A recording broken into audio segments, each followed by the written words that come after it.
I heard of one lady, in brief summary. She was born in a poverty-stricken village in Maharashtra, India. She never really had any education. When she was a little girl and wanted to go to school, her family made her take care of the buffaloes. When she was 8 years old, she was married. I think actually she was 9 years old. She was married to a man who was about 30. By the time she was 19, she had 3 sons, and she was pregnant. A mafia type of person who was exploiting the people of the village was especially forcing the women of the village to work really hard and paying them practically nothing. And everyone was afraid. But Sindhutai told the local collector, who was overseeing the police, and that person was stopped from what he was doing. But he was so angry. He went and told Sindhutai's husband a lie. He said, "You are such a fool. Your wife is having affairs with so many men. In fact, the child that is within her womb is my child, not yours. I've been having sex with her. If you don't kill the child and kill her, I will kill you." So the husband, the girl's 19 years old, he kicked her in the chest, not in the chest, in the stomach, repeatedly, to kill her and the child. She laid unconscious. He thought she was dead. So he dragged her to a cow shed where a whole herd of cows are being kept, thinking that people will feel that the cows just trampled her and that's how she died. So she laid there unconscious. And when she woke up, she said, she found one cow standing right above her, protecting her. There were all these buffaloes and oxen and cows walking, and they would have certainly trampled her. But this cow was keeping everything away from her. And even when the in-laws came to make sure she was dead, the cow chased them away with their horns and stood over her. She came to consciousness and gave birth to a baby girl under the cow. And she said she took a rock and cut her umbilical cord. Took about 20 slices to get free from it. And for hours and hours, the cow protected. And Sindhutai, when she got enough strength, she embraced the cow and promised, "As you protected me when I was in great need, I will protect others who are in need." It's a long story, but no one would have her back. Her own family rejected her, her biological family, because according to their tradition, once you're married, you could never come back home.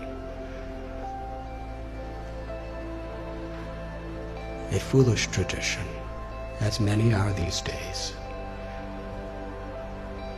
In order to not be exploited, she was sleeping in a crematorium with her little baby child. And she would collect wheat that people would put around the dead bodies, and she'd mix it with water and cook it on the fires of the dead corpses. It became such a depressing life for her. She decided, I don't want my child to live like this. So she was going to commit suicide. She went to a railway track with her child in her arms and laid waiting for the train to crush them. But as she was laying there, she heard someone crying in anguish. So she got up and she found an old man who was crying out. He was crippled. He was very, very invalid. He was crying for some food and water, so she went and begged and got him food and water. And she was thinking that old man was the voice of God. She called Krishna. She said, was telling me that I had a higher purpose in life than to commit suicide. I have something to do, something to contribute to this world. But then later in the day, she was sitting in a field wondering, what am I going to do? I have nothing. I have no one. How can I help anyone? She was under a tree, and she saw that there was a branch of the tree that a woodsman with an axe had violently cut. The branch was just hanging by a single string. But that branch was giving her and her child shade. So she was thinking, this is the answer. However much I have been beaten down, still I could do something for others. So she started going and finding homeless, abandoned, orphan children. And she became their mother, taking care of them. Somehow or other, she learned how to sing really nice, and she begged with her singing, and she provided for them, and somehow or other kept them safe. And after some time, people saw what a difference she was making to so many people that they built an orphanage for her. Over the years, she said, she's had about 1,500 children, over 1,000 grandchildren. And she's made a tremendous difference in her life.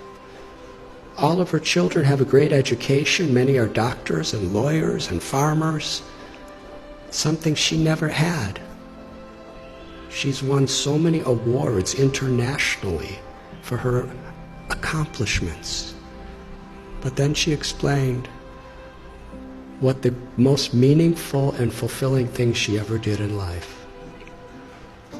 Years and years later, after the president of India gave her awards and governors of states and international awards, this really old man came to her orphanage. He was starving. He was sick. He was homeless. He was asking for shelter. After a few minutes, she recognized this was her ex-husband, the person who tried to murder her maliciously. She said to him, when you left me to die, I was homeless in rags. Now you're homeless in rags, and I have a nice place with so many people. She said the most meaningful thing in her life is she forgave him.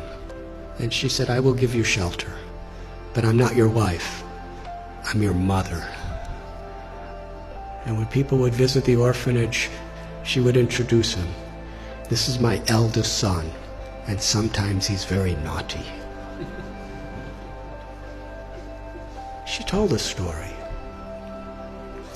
It moved me. So at one place, I shared this story, and somehow it was on YouTube. And in her orphanage, someone showed it to her. So she wanted to meet me. So in Pune, I met her. And she was with a couple other people. And we spoke for about an hour together. It was a wonderful conversation. And afterward, there was one lady who was sitting next to her, who was just beaming with smiles the whole time, but didn't say much of anything. And when I was just about to leave, Sindhutai said, I want to introduce you to this girl. She's the one who was born under the cow. She's now a medical doctor, and she's taking charge of one of our orphanages.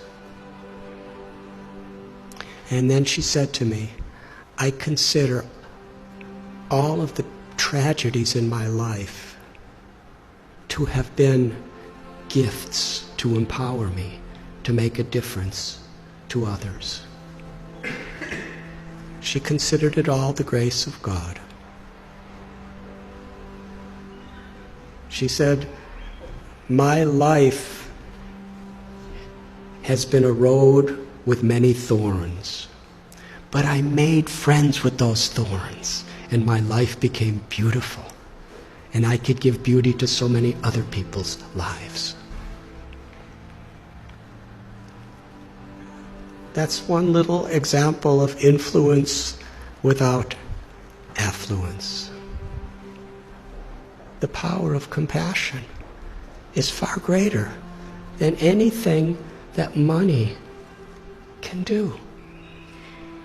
But when money and knowledge and strength and skills are built on the foundation of that compassion, then not only is our own life enriched beyond our comprehension, but we could make such a difference. We can have such an influence in the world. Each and every one of us, whoever we are. Because everyone is so inherently special. And nothing and no one can take that away from us, as long as we are aware. To be an instrument of compassion, an instrument of grace, is the true influence, beyond affluence. Thank you very much.